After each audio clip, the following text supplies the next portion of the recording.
Hello everybody les amis, salut, c'est Sébastien sur Actualia on YouTube et www.actualia.fr. Alors aujourd'hui sur la chaîne de Faux Multimédia, on va parler des Flatpak. Il n'y a pas si longtemps que ça, j'ai fait une vidéo donc où je présentais un petit logiciel tout simplement qui vous permettait d'enlever les résidus de certains Flatpak quand tout simplement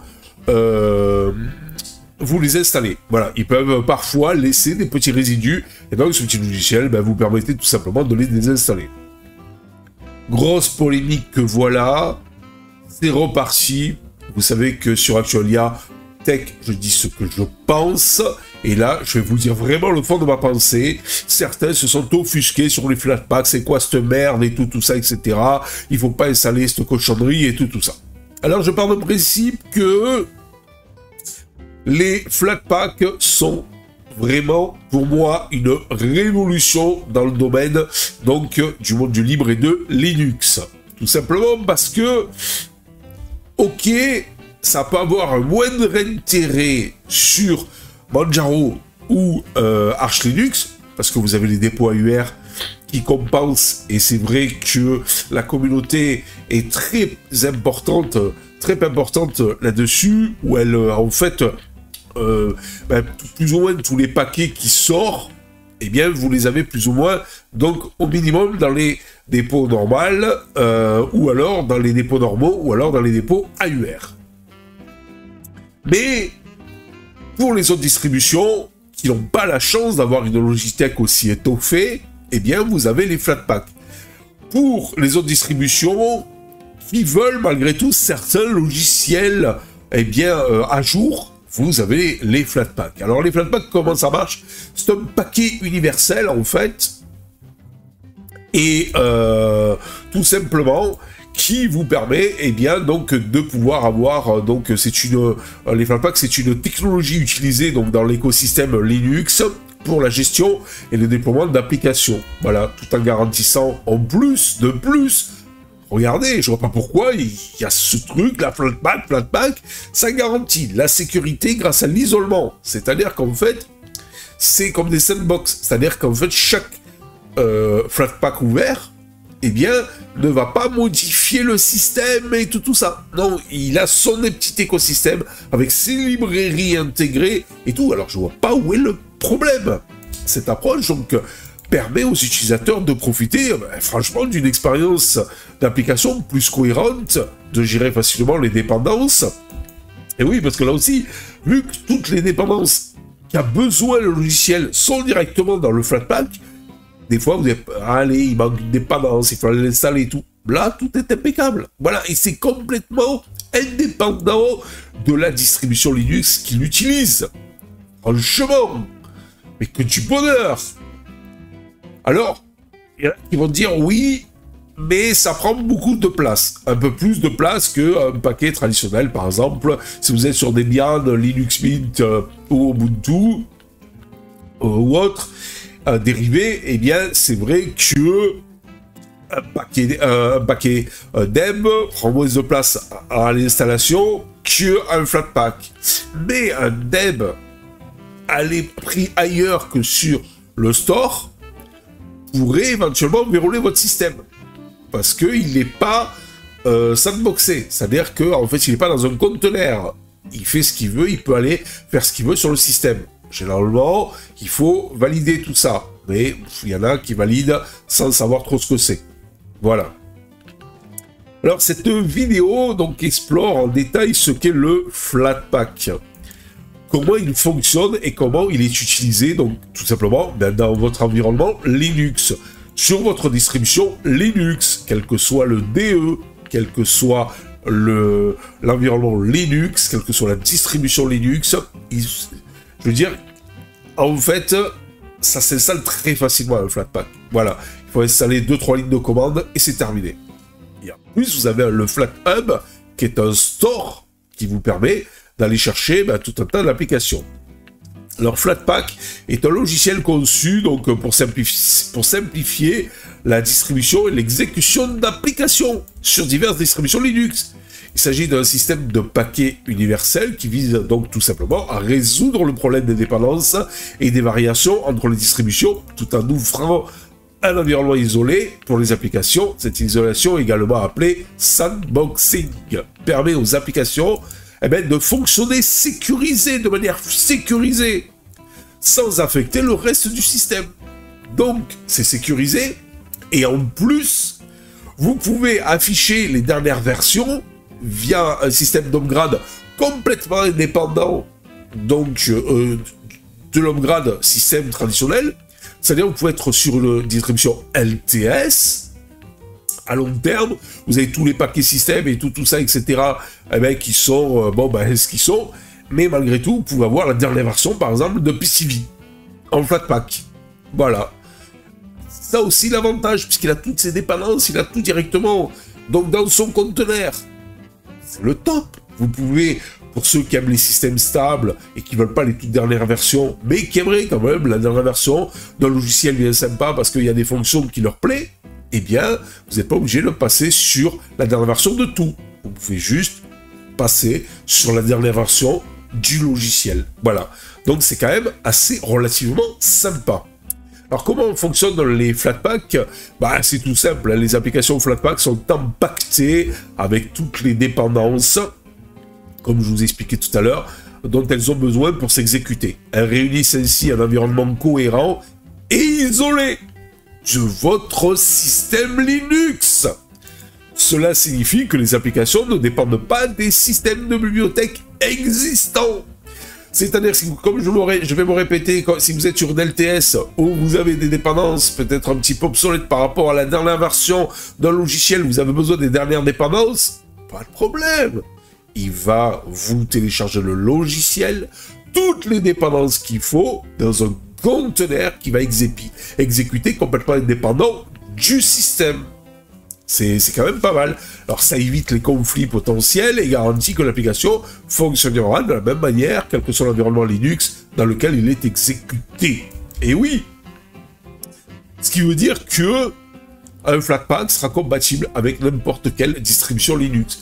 Il n'y a pas, ah, ça c'est sur Manjaro, ah, ça c'est sur Arch. Bon, Arch et Manjaro c'est pareil, plus ou moins. Ça c'est sur Fedora, ça c'est sur OpenSUSE, ça c'est sur Mageia, ça c'est sur Ubuntu, ah, ça c'est... Non, vous embêtez pas. Vous prenez vous installez la gestion du Flatpak sur votre distribution, 3 lignes de commande, et après, eh bien, tout simplement, vous exécutez vos Flatpak sans vous soucier de quoi que ce soit.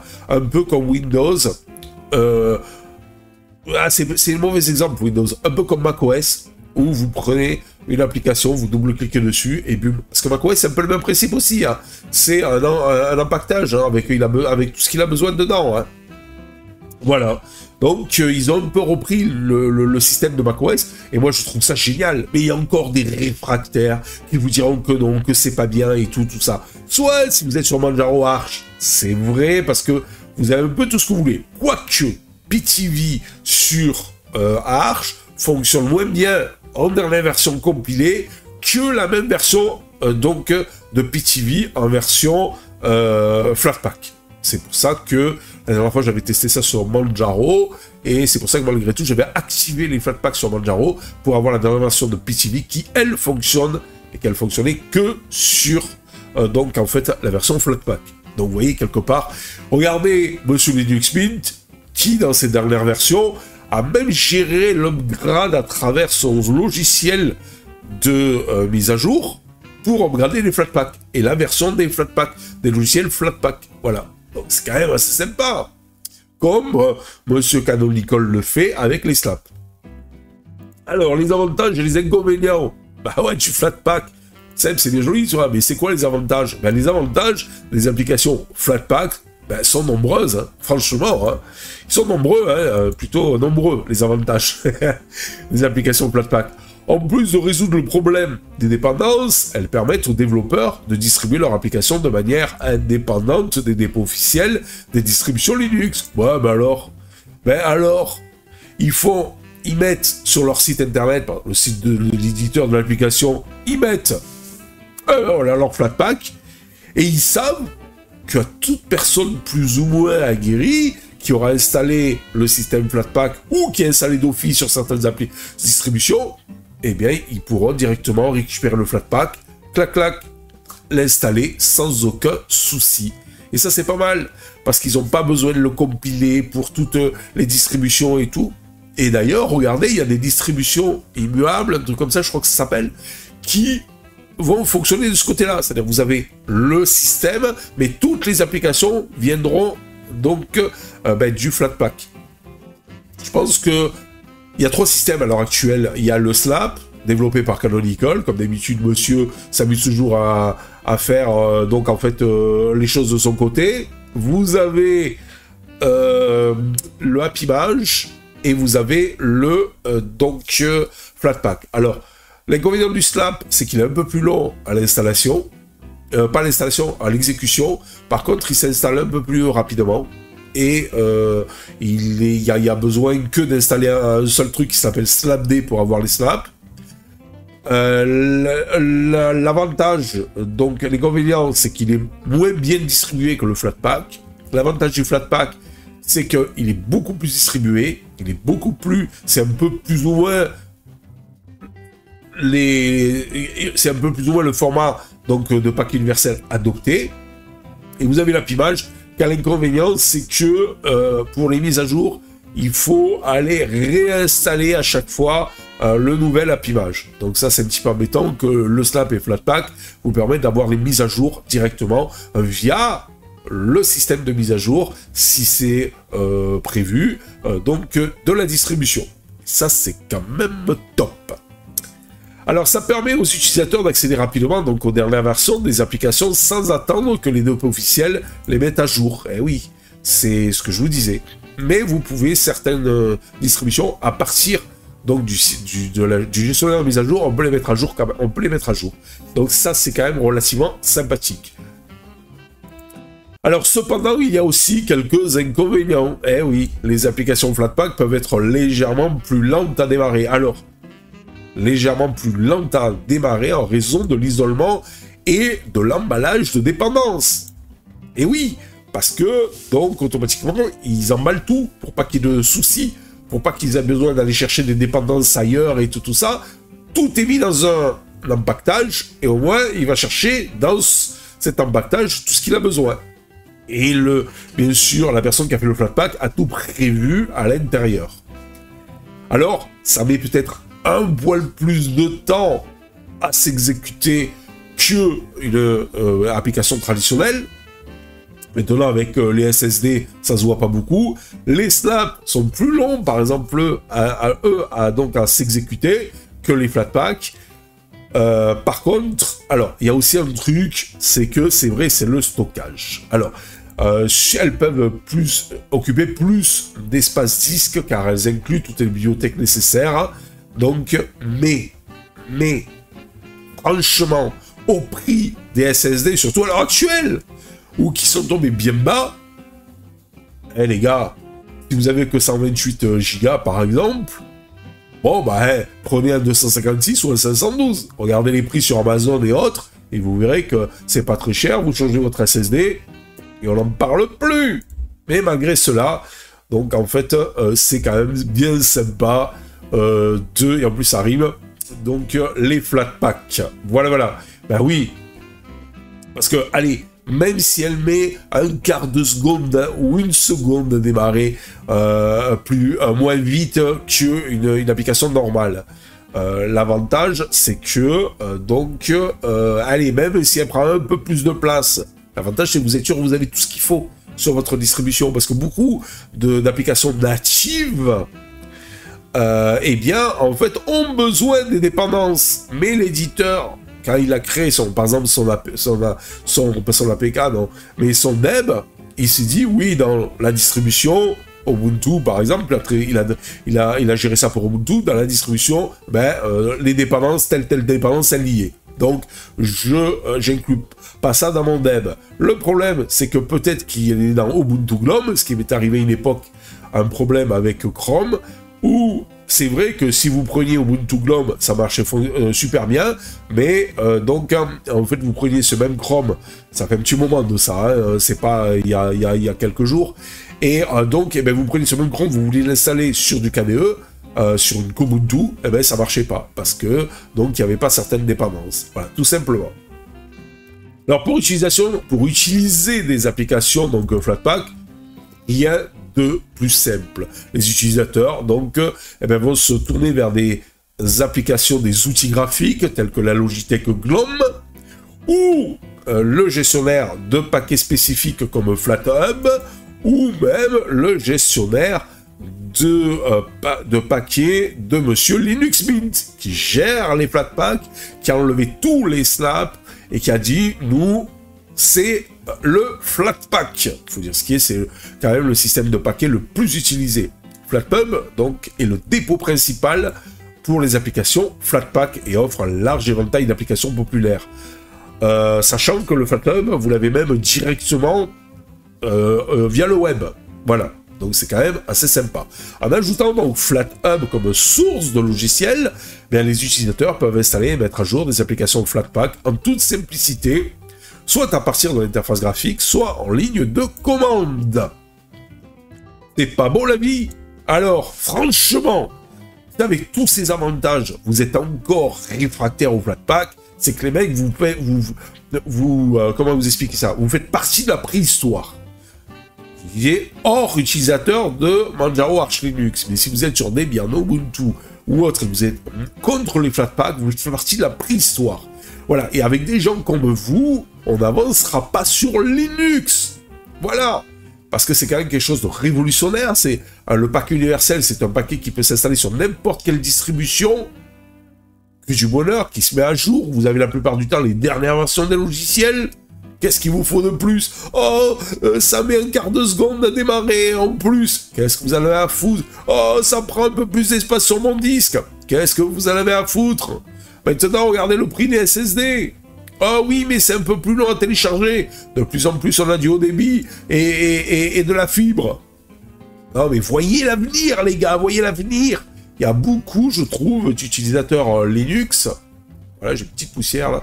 Il y a beaucoup donc d'utilisateurs Linux qui restent enfermés dans leur truc de la préhistoire et qui veulent pas bouger.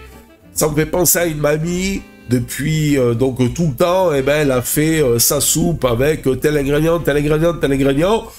Ils viennent de sortir un ingrédient révolutionnaire. Ah non non non non non. Moi je faisais ma soupe avec tel et tel et tel truc, tel et tel légume. Je ne change pas d'un poil la recette de ma soupe. Ouais, mais mamie, ça va être meilleur, ça. Non, non, non, non, non, non. Voilà. Ben là, c'est pareil. C'est comme, je vais me répéter encore, Canonical qui, donc, avait dit, eh bien, non, c'est pas Canonical, c'est Google qui avait dit, je vais me rapprocher de Linux avec Android et tout ça pour l'intégrer à Android et tout. Hop, hop, hop. Les libristes bien barbus et donc intégristes se sont levés, on dit non, c'est le mal. Eh ben, Google a dit pas de problème, les gars, avec les codeurs qu'il a hein, et l'argent qu'il a, eh ben, il a créé sa propre distribution. Donc Chrome OS, une distribution Linux, mais basée sur tout le système et l'écosystème Android, et ça fonctionne de plus en plus. Alors il y en a qui va dire, ouais, il n'y a que toi qui utilise Chrome OS et tout. Eh les gars, sortez un peu le dimanche et vous verrez, il n'y a pas que moi qui utilise Chrome OS. Voilà, sortez les gars le dimanche. Voilà, ne faites pas que Linux, Linux, Linux. Et donc ils vont me dire que Windows, il y a très peu de gens qui l'utilisent. Aïe, aïe, aïe, aïe, aïe. Mais parfois, c'est risible, les gars. C'est risible. Alors, tout ça pour dire quoi? Ben, tout ça pour dire qu'il faut évoluer avec son temps. Les Flatpak, pour moi, c'est une révolution. Il n'y a pas que pour moi.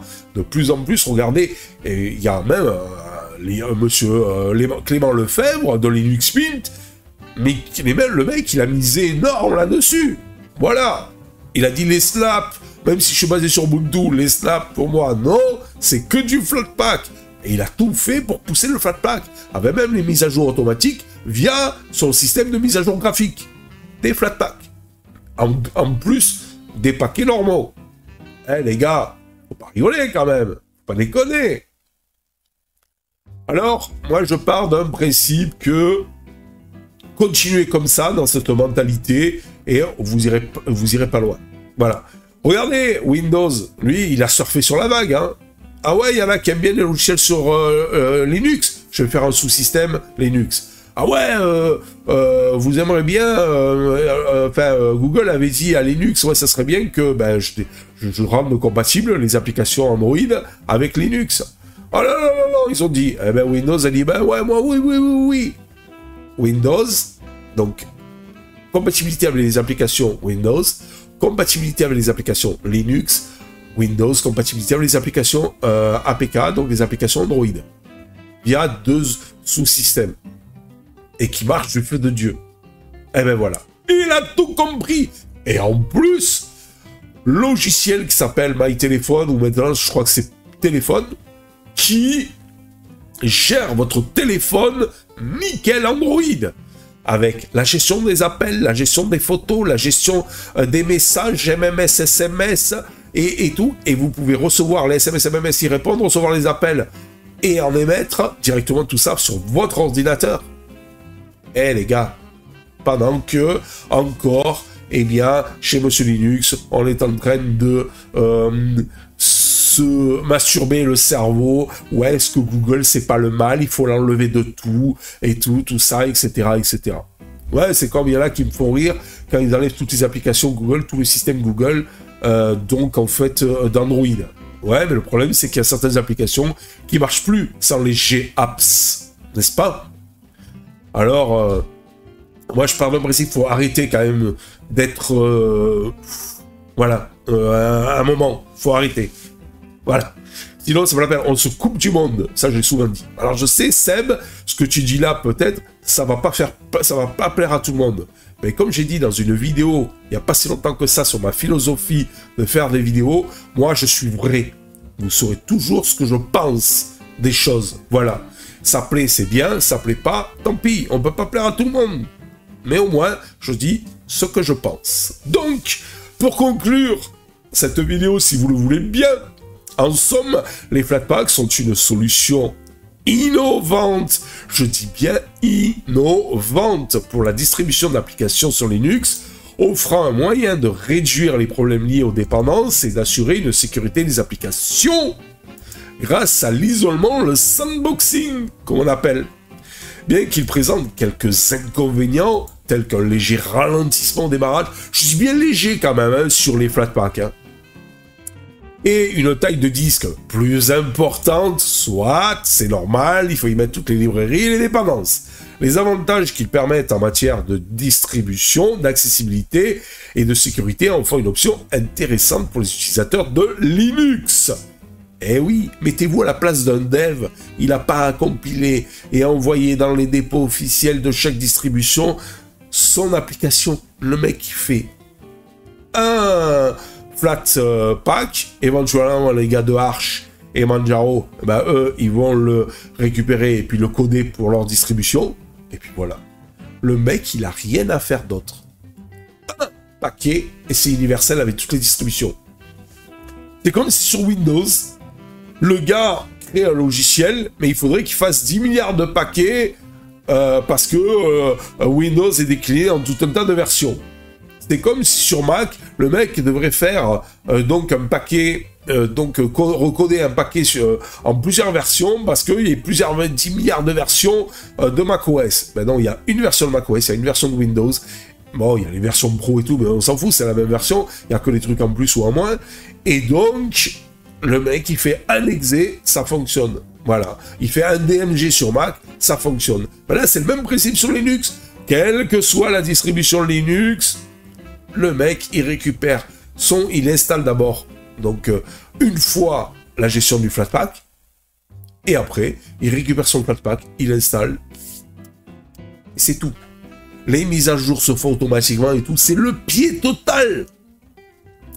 Donc, grâce aux dépôts comme FlatHub, ce que je vous disais, donc, hein, l'écosystème Flatpak continue de croître et de faciliter l'accès à un large éventail d'applications sur différentes distributions Linux. Et je dirais même plus, certaines distributions, les versions immuables, eh bien, ne vont se baser que là-dessus. C'est-à-dire que vous aurez le système que personne ne pourra toucher, et à côté, tout un tas d'applications sous forme de conteneurs, de sandboxing, via le Salmosync, qui vous permettra tout simplement d'exécuter les applications sécurisées. Vous vous rendez compte? Ça sera encore plus sécurisé que maintenant. C'est-à-dire que c'est une application qui est verrouillée, elle ne va pas verrouiller toutes les autres. Et elle ne va pas vous verrouiller le système. C'est pas révolutionnaire, ça. Et en plus, dès qu'il y a une nouvelle version qui sort, boum, vous pouvez l'avoir. Eh les gars, il n'y a pas mieux. Il n'y a pas mieux. Je dirais même que c'est même mieux que le système exe ou DMG de Monsieur Mac ou le système exe de Monsieur Windows. Moi, je trouve ça extraordinairement génial. Alors, les préhistoriques de Linux, arrêtez un petit peu là, évoluez un peu, évoluez avec les technologies. Voilà, c'est comme certains qui disent que oh non, les assistants vocaux et tout, non, c'est nul, ça sert à rien, la domotique, ça sert à rien. Voilà, ils sont réfractaires à toute nouvelle technologie. L'intelligence artificielle, ça sert à rien, et tout ça, etc. Non, moi je suis ouvert à toutes les nouvelles technologies, parce que je trouve que, à l'heure actuelle, je trouve que la technologie évolue quand même dans le bon sens. Voilà, mais bon, ce n'est que mon avis, mais je pense partagé par beaucoup. Et je comprends pas les gens qui veulent rester comme ça ancrés. Il y en a qui veulent pas que Linux évolue. Hein.